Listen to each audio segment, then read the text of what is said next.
So when you approached WWE and said finishing up, like, was it an immediate thing? Was it a giving them notice thing? How does that work out, and how do they respond?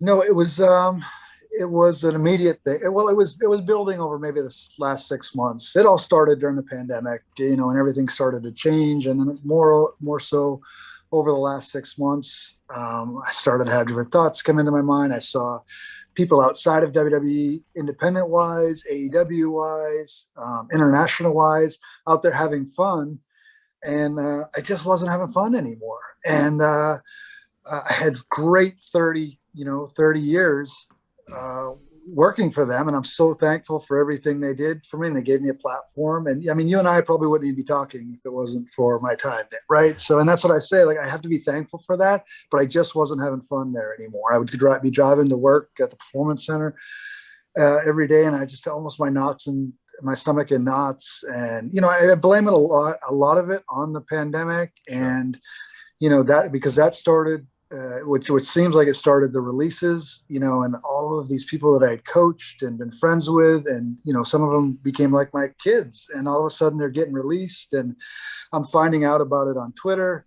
Like, I'm their coach. I'm encouraged to So yeah, build a you relationship. like I would get the heads up. I was the person who reported a lot of these releases, Yeah, and I dude, I would was get finding out from you. I would get the thing, and then I would message some of my friends that worked at the performance center. Now, granted, I didn't know you before this, and they would send me question marks back.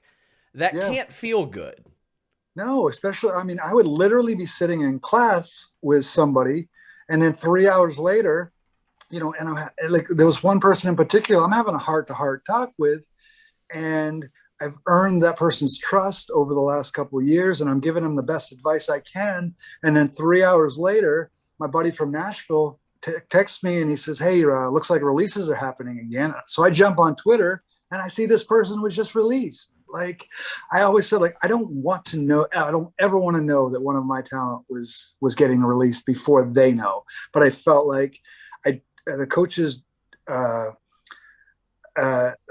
deserve the respect of being told as soon as the talent knows. I shouldn't be finding out on Twitter, and that was really my biggest beef, if anything. Like, come on, man, like, give me a little bit of respect, give me a heads up before I'm finding out on Twitter. And it kind of goes back to the same thing as, a guy like Otis and Tucker, who I had worked with. And, dude, when Otis came to me and asked me if he could do the worm, and I told him to hold off, go out there, get over first, and then add the worm in. And that's what he did. Heavy machinery went out there. They had maybe 6 months. They started to get over. And I pulled him aside one day. I said, "Hey, go ahead, add the worm in now." So he started doing the worm. So I had this relationship with him, and I love the dude.